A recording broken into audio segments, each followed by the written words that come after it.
That's crazy. How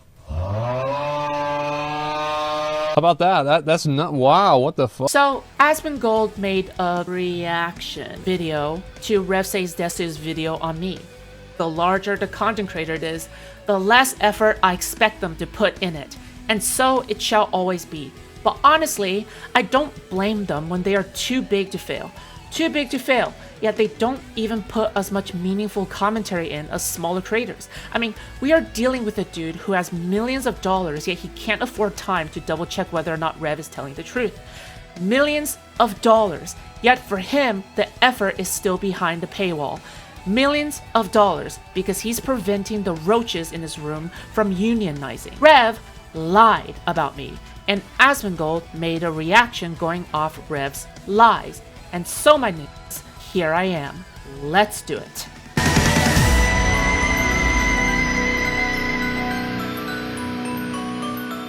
It's simple. Rev makes a video on monetization. I made a video reacting to Rev making a video on monetization. Rev makes a video reacting to me making a video reacting to Rev. Asmongold reacts to Rev reacting to me making a video reacting to Rev. The point is, Asmongold is reacting to a video Rev made. A video Rev made that I already went over. My assertion is that Rev lied about me. Asmongold then spread these lies to his audience.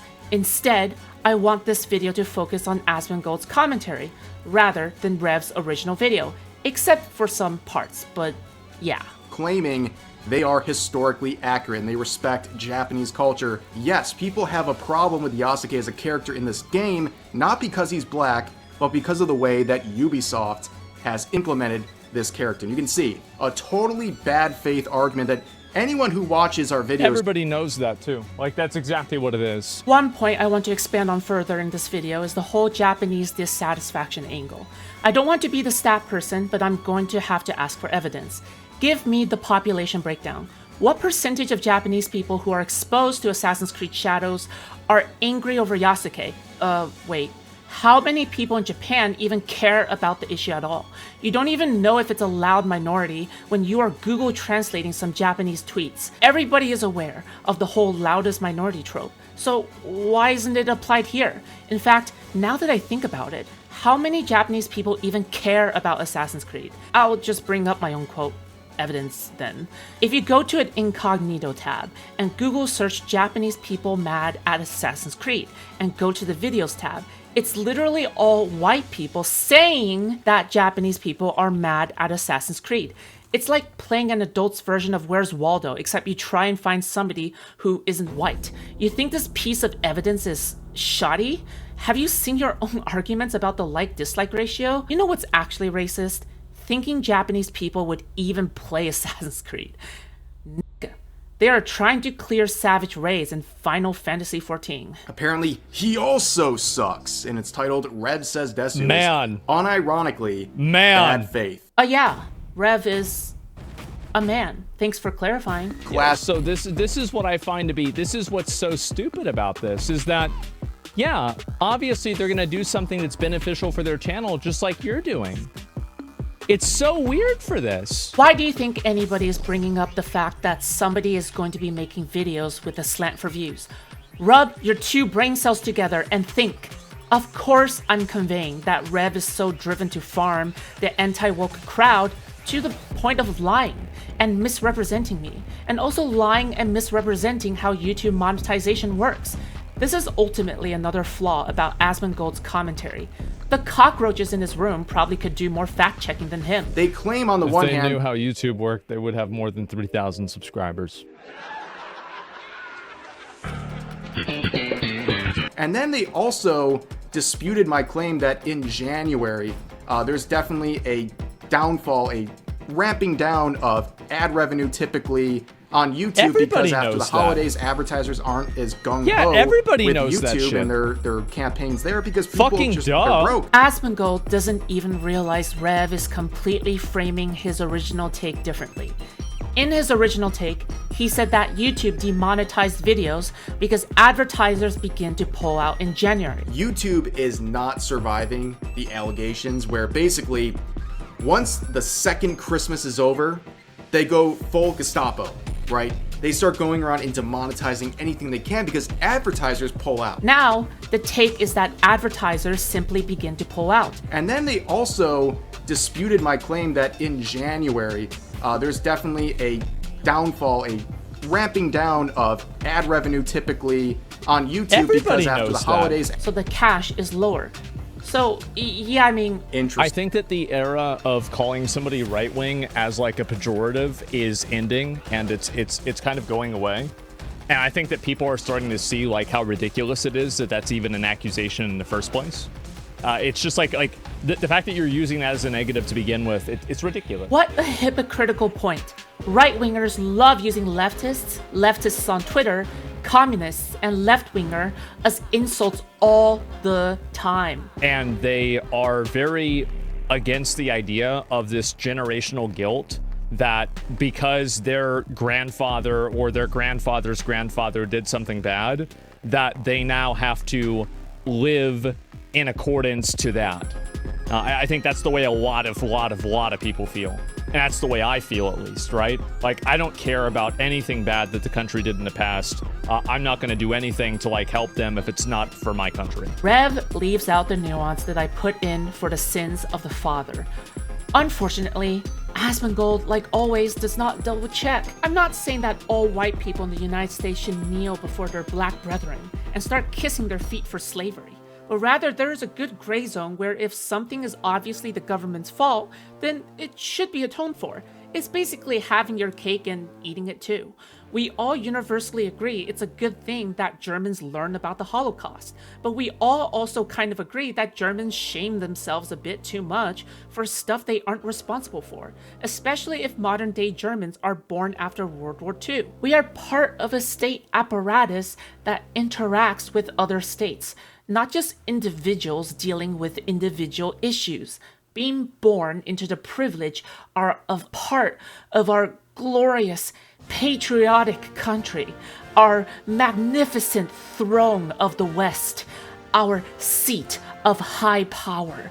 The deigned mandate of God comes with the same responsibilities that gave you these privileges in the first place. Intervention makes a country stronger. Right? Like, I didn't do that. It's not my responsibility. If you want to talk about, like, you know, like fucking geopolitics, we bombed them. Obviously, it didn't necessarily, it's not going so well to begin with, right? I'd care about that. You find a lot of this in Germany? Yeah, you do, right? But government did it. It's their responsibility. Well, it's not. And if I vote, the thing is that you can make that argument as much as you want, but that's not going to make me vote to send my money somewhere else to do something to solve a problem that's not beneficial to people in my country. You can use whatever argument you want. None of that is going to cause me to give my money away. Here, it's ironic because what's best for our country is intervening in other countries. Why the hell is China trying so hard to influence other nations? Why are Russian disinformation campaigns so effective? Hell, we can even boil it down to the basics. Why is trade good? Do we need to go back to World History 101? It's really boosting me in the algorithm. So apparently I not. this, You I had think this was on the 900 first views. Video. Okay, well, there's a lot of people in Japan that don't agree with this, but they're racist, so it doesn't matter. Yeah, and a lot of people in Japan are racist. With that being said, I can totally see how my commentary could come off as saying, oh, we disregard historical accuracy and Japanese people being offended because they are racist. Okay, fine. I could have worded what I meant better. Also, again, there could be 33.5 Japanese people who are offended by this depiction. There could also be 2 million Japanese people who are offended. The point is that we can never know if we didn't have so many Japanese people are offended by this videos more than the videos of Japanese people complaining about the game. Only 900 people like this trailer? I mean, that's absolutely insane. So, Wow. people like me, we see this and say, yes, I understand. Yeah, we look at this and we think maybe the people in Japan have an opinion about it. Yeah, I wonder why. Ah, yes, the like-dislike ratio, the holiest part of any video, the definitive evidence, the defining piece of data that trumps everything else. We will totally disregard whether or not gamers brigaded the video. We will totally disregard whether or not a good enough number of Japanese gamers even know this video exists. We will ignore how many Japanese people who actually play Assassin's Creed Shadow would also put a like on the video versus the dislikes, therefore controlling for the variables where a Westerner might then pose as a Japanese person and influence the variable in either direction, ultimately diluting the population pool. No, the ratio is resolute. The ratio is power. Are you really expecting a random retard hater, like, content creator that just makes a bunch of negative videos about, like, 2 people that they disagree with? Are you really expecting them to have any thought into what they're saying at all? Yes, speaking for myself, but yes. Moving on. Yeah, it's like, this is like, when I see this, it's like going to a brony convention and seeing the guy there with like the rainbow sparkle shirt, the fedora, the fire, you know, overshirt on, that's blue fire at the bottom, with the, you know, cargo shorts and you know, like fucking socks and sandals. It's like, you actually see the entire fucking Exodia stereotype put together completely. So yeah, it's fucking hilarious. Brony convention, he says. Hey, don't project your in-real-life fan meetups onto me. That's your business. Anyway, that just about covers his reaction from start to finish. It's ironic, but Rev lying about me had more substance than whatever this is. What an annoying person. What an insanely annoying fucking person. Oh my God. I love seeing this because this is exactly what I would imagine the people that are like the Twitter haters of me. This is exactly the way that I would imagine them to be in real life. Yeah, this is the video.